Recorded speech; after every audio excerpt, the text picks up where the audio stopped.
दोस्तों, हम अक्सर कहते हैं कि मौत से बड़ा कोई डर नहीं होता। लेकिन असली डर वो होता है जब मौत आपके सामने खड़ी हो और आप मरना चाहो पर मौत आपको ना आए। ये कहानी है एक फोटोग्राफर कबीर की, जिसे पुरानी और वीरानी जगहों को कैमरा में कैद करने का जुनून था। इसी जुनून में वो पहुंच गया हिमाचल के एक ऐसे गांव में जिसका नाम नक्शे से मिटा दिया गया था। गांव का नाम था काला पत्थर। कबीर अपनी पुरानी जीप लेकर पहाड़ी रास्तों से गुजर रहा था। मौसम खराब था और धुंध इतनी गहरी कि 2 हाथ दूर का भी कुछ दिख नहीं रहा था। अचानक उसकी जीप एक बड़े से लोहे के फाटक के सामने रुक गई। ये गेट एक ऐसी हवेली का था जो सदियों पुरानी लग रही थी।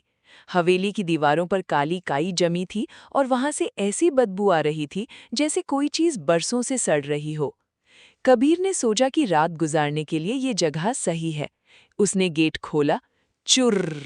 एक भयानक आवाज गूंजी। हवेली के अंदर दाखिल होते ही उसे महसूस हुआ कि कोई उसे देख रहा है। हवेली के हॉल में एक पुराना ग्रैंडफादर क्लॉक था जो बंद था, पर फिर भी उसमें से एक अजीब सी टिक टिक की आवाज आ रही थी। कबीर ने हॉल के बीचों बीच अपना कैंप लगाया। रात के 12:15 बजे उसके कैमरा का ऑटो फ्लैश अपने आप चलने लगा। Click, click, click. कबीर की नींद खुली। उसने कैमरा उठाया और देखा कि फ्लैश किस वजह से चल रहा था। जब उसने फोटो देखी तो उसके होश उड़ गए। फोटो में कबीर अकेला सो रहा था, लेकिन उसके ठीक ऊपर छत से एक औरत लटकी हुई थी जिसके बाल जमीन को छू रहे थे और उसकी आंखें कबीर की तरफ घूर रही थी। कबीर ने हिम्मत करके ऊपर देखा, पर छत खाली थी। लेकिन जैसे ही उसने दोबारा कैमरा की स्क्रीन देखी, वो औरत अब छत पर नहीं बल्कि कबीर के बिल्कुल बगल में बैठी हुई थी और कैमरा के लेंस में देख रही थी। उसके चेहरे पर खाल नहीं थी, सिर्फ नंगी मांसपेशियां थी और गहरी काली आंखें थी। कबीर ने भागने की कोशिश की, पर हॉल का दरवाजा अब वहां था ही नहीं। वहां सिर्फ एक दीवार थी। कबीर अब उस हवेली में कैद हो चुका था।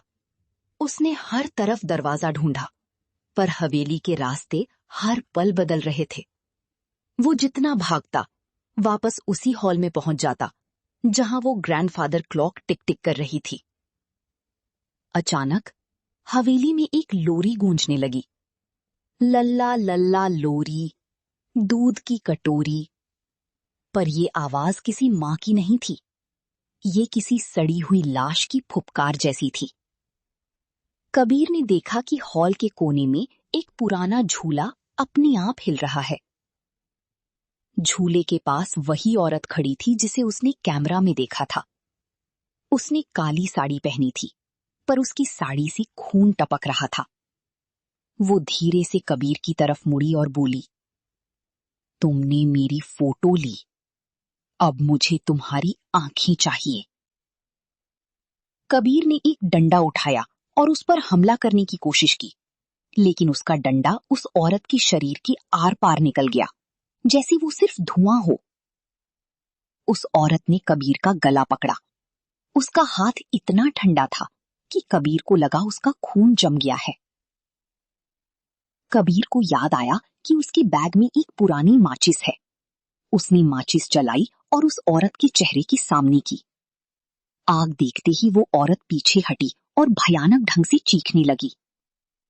कबीर ने देखा कि हवेली की दीवारों से इंसानी हाथ बाहर निकल रहे हैं, जो उसे अंदर खींचने की कोशिश कर रहे थे।